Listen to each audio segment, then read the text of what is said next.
Hi friends, welcome back to my channel. ನಾನಿವತ್ತು section ಅಂದರೆ cesarean ಆದ ನಂತರ ಹೊಟ್ಟೆ ಬೊಜ್ಜನ್ನು ಹೇಗೆ ಕರಗಿಸ್ಬೋದು, ಹಾಗೆ ಡೆಲಿವರಿ ನಂತರ ಈ ಹೊಟ್ಟೆ ಬೊಜ್ಜು ಅನ್ನೋದು ಯಾಕೆ ಬರುತ್ತೆ, ಮತ್ತು ಇದರಿಂದಾಗಿ ನಾವು ಹೊಟ್ಟೆಗೆ ಬಟ್ಟೆ ಕಟ್ಬೋದಾ, ಅದರಲ್ಲೂ ಸೆಕ್ಷನ್ ಆದ ನಂತರ ಹೊಟ್ಟೆಗೆ ಬಟ್ಟೆ ಕಟ್ಬೋದಾ, ಹಾಗೆ ಹೊಟ್ಟೆಗೆ ಬೆಲ್ಟನ್ನು ಯೂಸ್ ಮಾಡ್ಬೋದಾ ಅನ್ನೋದ್ರ ಬಗ್ಗೆ ವಿಡಿಯೋ ಮಾಡ್ತಿದ್ದೀನಿ. ಪೂರ್ತಿ ವಿಡಿಯೋನ ದಯವಿಟ್ಟು ನೋಡಿ, ಹಾಗೆ ಚಾನಲ್ಗೆ ಸಬ್ಸ್ಕ್ರೈಬ್ ಆಗಿ. ಮೊದಲನೇದಾಗಿ ನಮಗೆ ಹೊಟ್ಟೆ ಬೊಜ್ಜು ಯಾಕೆ ಬರುತ್ತೆ, ಅದರಲ್ಲೂ ಡೆಲಿವರಿ ಆದ ನಂತರ ಯಾಕೆ ಬರುತ್ತೆ ಅಂತ ನೋಡೋದಾದರೆ, ನಮ್ಮ ಹೊಟ್ಟೆಯಲ್ಲಿ ಒಂದು 3 kg ಅಷ್ಟು ಮಗು ಇರುತ್ತೆ ಅಂತ ಅಂದ್ಕೊಳ್ಳೋದಾದರೆ, ಹೊಟ್ಟೆಯಲ್ಲಿರುವಂತಹ ಟಿಶ್ಯೂಸು ಅಥವಾ ಸ್ಟೊಮಕ್ ಮಸಲ್ಸ್ ಎಲ್ಲನೂ ಅದಕ್ಕೆ ಅಡ್ಜಸ್ಟ್ ಆಗಿರುತ್ತೆ, ಅಂದರೆ ಸ್ಟ್ರೆಚ್ ಆಗಿರುತ್ತೆ. ಸೊ ಮಗು ಬೆಳವಣಿಗೆ ಆಗ್ತಾ ಹೊಟ್ಟೆಯಲ್ಲಿರುವಂತಹ ಮಸಲ್ಸು ಸಹ ಸ್ಟ್ರೆಚ್ ಆಗಿರುತ್ತೆ. ಸೊ ಎಲಾಸ್ಟಿಸಿಟಿಯಿಂದಾಗಿ ಅದು ಸ್ಟ್ರೆಚ್ ಆಗಿರುತ್ತೆ. ಸೊ ಹಾಗಾಗಿ ನಮಗೆ ಹೊಟ್ಟೆಯಲ್ಲಿರುವಂತಹ ಭಾಗಗಳೆಲ್ಲನೂ ಸಹ ಅದಕ್ಕೆ ಮಗುವಿನ ಗಾತ್ರಕ್ಕೆ ಒಳಗೊಂಡಿರುತ್ತೆ. ಸೊ ಡೆಲಿವರಿ ಆದ ನಂತರ ಅದು ನಾರ್ಮಲ್ ಶೇಪ್ಗೆ ಬರುತ್ತೆ, ಬಟ್ ಅದು ಸ್ವಲ್ಪ ಟೈಮ್ ತೊಗೊಳುತ್ತೆ. ಹಾಗೆಯೇ ಸ್ವಲ್ಪ ಟಿಶ್ಯೂಸ್ ಎಲ್ಲನೂ ಹಾಗೆ ಇರೋ ಕಾರಣದಿಂದಾಗಿ ನಮಗೆ ಹೊಟ್ಟೆ ಮುಂದಕ್ಕೆ ಬಂದಿರೋ ಥರ ಅಥವಾ ಬೊಜ್ಜಿರೋ ಥರ ಕಾಣುತ್ತೆ. ಸೊ ಈ ಟೈಮಲ್ಲಿ ನಮಗೆ ಸಿಸರಿನ್ ಆಗಿದೆ, ಹೊಟ್ಟೆಗೆ ಬಟ್ಟೆ ಕಟ್ಟಬಾರ್ದು ಅಂತ ಹೇಳ್ತಿದ್ದಾರೆ. ಅಂದರೆ ನಾರ್ಮಲ್ ಡೆಲಿವರಿ ಆದರೆ ಹೊಟ್ಟೆಗೆ ಬಟ್ಟೆ ಕಟ್ತಾರೆ, ಅದರಲ್ಲೂ ಹಿರಿಯರು ಮನೇಲಿದ್ದರೆ ಅವರಂತೂ ಖಂಡಿತ ಅದನ್ನು ರೆಕಮೆಂಡ್ ಮಾಡ್ತಾರೆ. ಹೊಟ್ಟೆಗೆ ಬಟ್ಟೆ ಕಟ್ಟಿದ್ರೆ ಹೊಟ್ಟೆ ಮುಂದಕ್ಕೆ ಬರೋಲ್ಲ, ಅಥವಾ ಕೊಬ್ಬು ಬರೋದಿಲ್ಲ, ಬೊಜ್ಜು ಬರೋದಿಲ್ಲ ಅಂತ ಹೇಳ್ತಾರೆ, ಹೊಟ್ಟೆ ಲೂಸ್ ಬರೋದಿಲ್ಲ ಅಂತ ಹೇಳ್ತಾರೆ. ಬಟ್ ಅದು ಸೈಂಟಿಫಿಕಲಿ ರೀಸನ್ ಏನು ಅಂತ ಅನ್ನೋದಾದರೆ, ಹೊಟ್ಟೆಯಲ್ಲಿರುವಂತಹ ಟಿಶ್ಯೂಸ್ ಎಲಾಸ್ಟಿಸಿಟಿಯಿಂದ ಲೂಸ್ ಆಗಬಾರ್ದು, ಅಥವಾ ಟಿಶ್ಯೂ ಅಥವಾ ಮಸಲ್ಸ್ ಇದಾಗಬಾರ್ದು ಅನ್ನೋ ಕಾರಣಕ್ಕೆ, ಎಲಾಸ್ಟಿಸಿಟಿ ಆಗಬಾರ್ದು ಅನ್ನೋ ಕಾರಣಕ್ಕೆ ಅದನ್ನು ಬಟ್ಟೆಯನ್ನು ಕಟ್ತಾರೆ. ಸೊ ಅದರಿಂದಾಗಿ ಹೊಟ್ಟೆ ಮುಂದಕ್ಕೆ ಬರೋದಿಲ್ಲ ಅಂತ.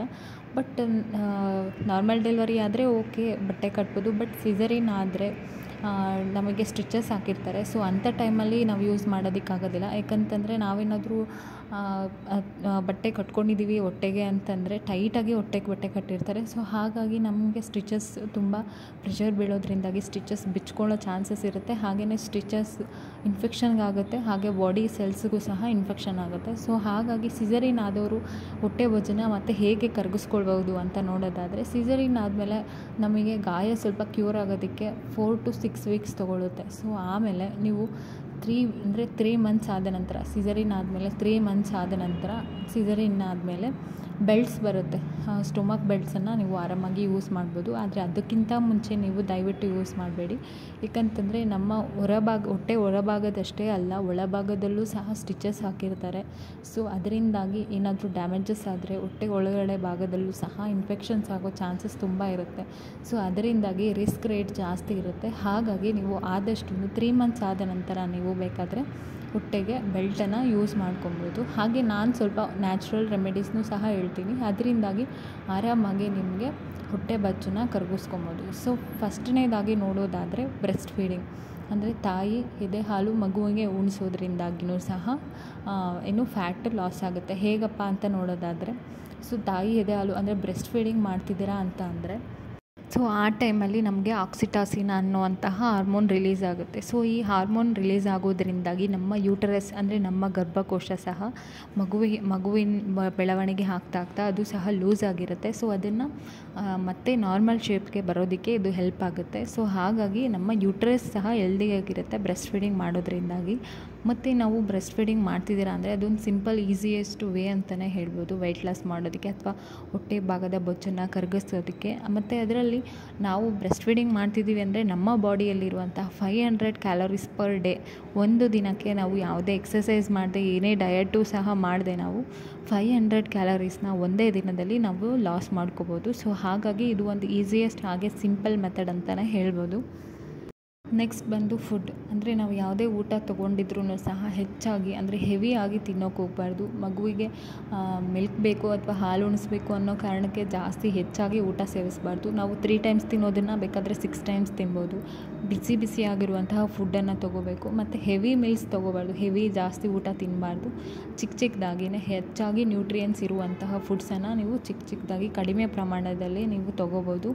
ಮತ್ತು ಹೆಚ್ಚಾಗಿ ನೀರು ಕುಡಿಬೇಕು. ಸಿಸರಿನ್ ಆದವರು ಆದಷ್ಟು ಜಾಸ್ತಿ ನೀರನ್ನು ಕುಡಿಬೇಕು. ಆದಷ್ಟು 3 liters per day ಆದ್ರೂ ಸಹ ನೀವು ಕುಡಿಬೇಕಾಗತ್ತೆ. ಮತ್ತು ಮತ್ತು ಯಾವುದೇ ಕಾರಣಕ್ಕೂ ಬೆಳಗ್ಗೆ ಮಾಡಿರುವಂತಹ ಊಟನ ಮಧ್ಯಾಹ್ನ ಸೇವಿಸೋದಾಗಲಿ ಅಥವಾ ಮಧ್ಯಾಹ್ನದನ್ನು ನೈಟ್ ಸೇವಿಸೋದಾಗಲಿ ಮಾಡಬೇಡಿ. ಆದಷ್ಟು ಫ್ರೆಶ್ಶಾಗೇ ಮಾಡ್ಕೊಳ್ಳಿ. ಮಾರ್ನಿಂಗ್ ಅಥವಾ ಆಫ್ಟರ್ನೂನ್ ಅಥವಾ ನೈಟಿಗೆ ಮನೇಲಿ ಯಾರೇ ಫುಡ್ ಪ್ರಿಪೇರ್ ಮಾಡ್ತಿದ್ರು ಸಹ ಅವ್ರ ಕೈಯಲ್ಲೂ ಸಹ ನಿಮಗೆ ಎಷ್ಟು ಬೇಕೋ ಅಷ್ಟನ್ನು ಮಾತ್ರ 3 ಟೈಮ್ಸೂ ಫ್ರೆಶ್ಶಾಗಿ ಪ್ರಿಪೇರ್ ಮಾಡಿಸ್ಕೊತೀನಿ. ಯಾವುದೇ ಕಾರಣಕ್ಕೂ ಬೆಳಗ್ಗೆ ಮಾಡಿರೋದನ್ನ ಮಧ್ಯಾಹ್ನ ಅಥವಾ ಮಧ್ಯಾಹ್ನ ಮಾಡಿರೋದನ್ನ ನೈಟನ್ನ ಆದಷ್ಟು ತೊಗೊಳಕ್ಕೆ ಹೋಗ್ಬಿಡಿ. ಆದಷ್ಟು ಫ್ರೆಶ್ ಆಗಿರುವಂತಹ ಫುಡ್ಡನ್ನೇ ತೊಗೋಬೇಕು. ನೆಕ್ಸ್ಟ್ ಬಂದು ವಾಕಿಂಗ್. ಅಂದರೆ ನೀವು ಫಾಸ್ಟಾಗಿ ನಡೆಯೋಕ್ಕಾಗ್ತಿಲ್ಲ ಅಂದ್ರೂ ಸಹ ನಿಧಾನವಾಗಿ ಸ್ಲೋ ಆಗಿ ನಿಮಗೆ ಕಂಫರ್ಟಬಲ್ ಆಗೋ ರೀತಿಯಲ್ಲಿ ಆದಷ್ಟು ವಾಕ್ ಮಾಡಬೇಕಾಗುತ್ತೆ. ಅಟ್ಲೀಸ್ಟ್ ನಿಮ್ಮ ಸುತ್ತಮುತ್ತ ನಿಮ್ಮ ಮನೆಯಲ್ಲೇ ನೀವು ಆರಾಮಾಗಿ ಆದಷ್ಟು ನೀವು ವಾಕ್ ಮಾಡ್ಬೋದು. ಅಂದರೆ ನಿಮಗೆ ತುಂಬ ಸ್ಟ್ರೆಸ್ ಆಗಷ್ಟು ಬೇಡ. ಆದಷ್ಟು ನಿಮ್ಮ ಕೈಯಲ್ಲಿ ಎಷ್ಟು ಸಾಧ್ಯನೋ ಅಷ್ಟು ನಿಮ್ಮ ಸುತ್ತಮುತ್ತ ವಾಕ್ ಮಾಡೋದಕ್ಕೆ ಟ್ರೈ ಮಾಡಿ. ಮತ್ತು ಆದಷ್ಟು ಹೆಲ್ದಿಯಾಗಿರೋವಂತಹ ಫುಡ್ ತಿನ್ನಿ. ಮತ್ತು ಈ ಟೈಮಲ್ಲಿ ಹೈಡ್ರೇಟ್ ಆಗಿರೋದು ತುಂಬಾ ಇಂಪಾರ್ಟೆಂಟು. ಸೊ ಹಾಗಾಗಿ ಆದಷ್ಟು ಜಾಸ್ತಿ ನೀರು ಕುಡೀರಿ. ನಿಮಗೆ ಅನುಕೂಲ ಆಗ್ತಿದೆ ಅಥವಾ ನಿಮಗೆ ಕಂಫರ್ಟಬಲ್ ಅನ್ನಿಸ್ತಿದೆ ಅಂತಂದರೆ ಜೀರಾ ನೀರನ್ನು, ಅಂದರೆ ಜೀರಿಗೆ 2 ಟೇಬಲ್ ಸ್ಪೂನಷ್ಟು ಜೀರಿಗೆಯನ್ನು ತೊಗೊಂಡು ಅದನ್ನು ಬಿಸಿ ನೀರಲ್ಲಿ ಕುದಿಸಿ ನಂತರ ಸ್ವಲ್ಪ ಉಗುರು ಬೆಚ್ಚಗೆ ಮಾಡಿಕೊಂಡು ಕುಡಿಯೋದ್ರಿಂದನೂ ಸಹ ನಿಮಗೆ ಫ್ಯಾಟ್ ಲಾಸ್ ಆಗುತ್ತೆ. ಜೀರಾ ನೀರು ಅನ್ನೋದು ಒಂದು ಬೆಸ್ಟ್ ಹೋಮ್ ರೆಮಿಡಿ ಅಂತಲೇ ಹೇಳ್ಬೋದು ವೆಯ್ಟ್ ಲಾಸ್ಗೆ. ಯಾಕಂತಂದರೆ ಇದರಲ್ಲಿರುವಂತಹ ನ್ಯೂಟ್ರಿಯೆಂಟ್ಸಿಂದಾಗಿ ಹಾಗೆ ಎಕ್ಸ್ಟ್ರಾ ಫೈಬರಿಂದಾಗಿ ಬ್ರೆಸ್ಟ್ ಮಿಲ್ಕ್ ಸಹ ಇನ್ಕ್ರೀಸ್ ಆಗುತ್ತೆ. ಹಾಗೆಯೇ ನಿಮ್ಮ ಬೆಲ್ಲಿ ಫ್ಯಾಟನ್ನು ಸಹ ರೆಡ್ಯೂಸ್ ಮಾಡೋದಕ್ಕೆ ಹೆಲ್ಪ್ ಆಗುತ್ತೆ. ಸೊ ಈ ವಿಡಿಯೋ ನಿಮಗೆ ಇಷ್ಟ ಆಗಿದೆ ಅಂತ ಅಂದ್ಕೊತೀನಿ. ಸೊ ಇಷ್ಟ ಆಗಿದೆ ದಯವಿಟ್ಟು ಲೈಕ್ ಮಾಡಿ, ಕಾಮೆಂಟ್ ಮಾಡಿ, ಶೇರ್ ಮಾಡಿ. ನನ್ನ ಚಾನಲ್ಗೆ ದಯವಿಟ್ಟು ಸಬ್ಸ್ಕ್ರೈಬ್ ಆಗಿ. Thanks for watching my video.